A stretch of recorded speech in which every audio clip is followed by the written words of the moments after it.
Have you ever wondered why, even when surrounded by people, there's a silence that never leaves? That feeling of being in a noisy world, but sensing that the noise doesn't reach you. Of laughing in a conversation, and yet feeling that a part of you is somewhere else. If you clicked on this video because you feel this disconnection, you are in the right place. Today we will decipher why the deepest minds, or what some call the most intelligent, prefer to isolate themselves, and why this silent pain you may feel is not a curse, but rather a blessing in disguise. A blessing that once understood can become your greatest source of power. To decipher this power, our journey today will not only listen to the voice of Schopenhauer, we will travel from the logic of Aristotle to the electric forge of Nikola Tesla and climb the lonely mountains with Nietzsche's Zarathustra to understand not just the why, but how to wield solitude as a weapon. But how does philosophy diagnose this feeling? How does it differentiate the genius from the misfit?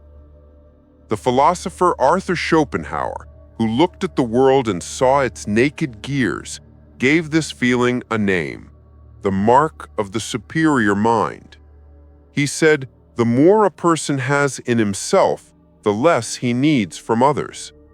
For him, the common man flees from loneliness because he fears what he will find when he faces himself, an inner void. That is why he seeks constant distraction in social noise, in trivial conversations, in the validation of others. The sage, the creator, the thinker does not flee. He remains. He faces the silence.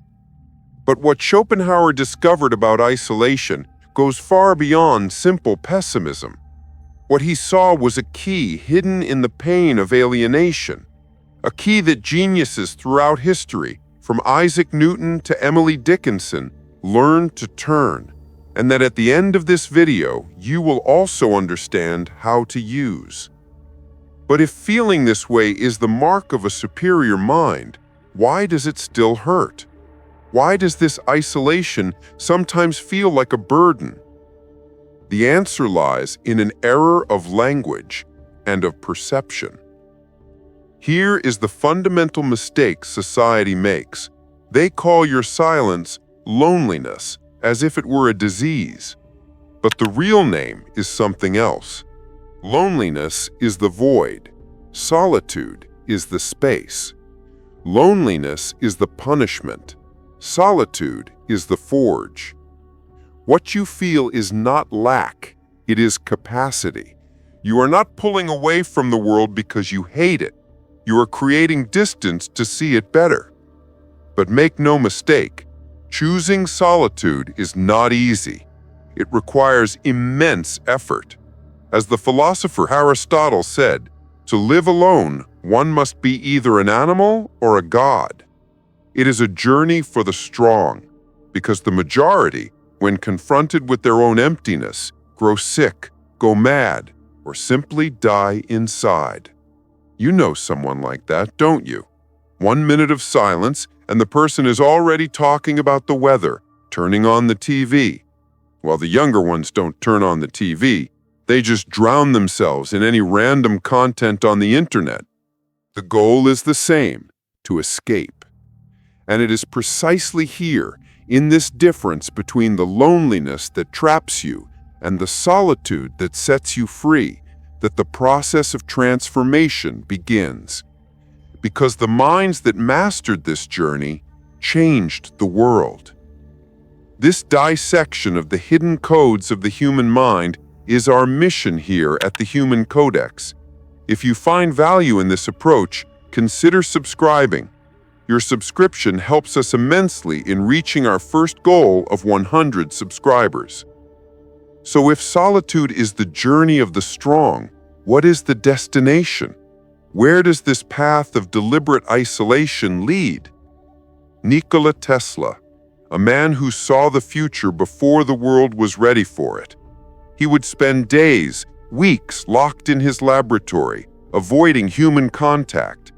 not because he was sad, but because silence was the only place where the impossible could be born. Solitude was his forge. He described how in moments of deep, solitary concentration, visions of his inventions would appear in his mind, complete and functional, before he even drew the first schematic. He wasn't running from the world, he was building a new one. Every invention, every spark, was the result of a mind that allowed itself to hear what the world's noise drowns out. And here is the secret. Creativity is not born from constant interaction. That generates optimization, not invention. True invention, the masterpiece, is born from internal confrontation. It is a brutal and honest dialogue between a man and his own silence. But is this forge reserved only for geniuses like Tesla, or is it a discipline that anyone can learn to master? Nietzsche, who spent years wandering alone in the Alps, called this the great purification. His famous quote, "In solitude, the lonely one devours himself. In the crowd devours him," is a simple but brutal warning. Either you master your inner world in the silence, or the noise of the outer world will master you. But silence is not something you find in a world designed to steal your attention. It is something you train. Reading a book when everyone is scrolling the feed. Taking a long walk without headphones when everyone is seeking distraction. Thinking about a single question for an hour when everyone reacts instantly to everything. Each of these choices is a small victory in the invisible war for your own mind. It is the construction of an inner fortress, brick by brick. But if solitude is such a powerful discipline, why is it so hard to practice in the modern world? What is the true enemy in our war for attention? Today, solitude is not just avoided, it is actively hijacked. They have stolen your ability to be alone, and you paid for it. Every notification is a chain.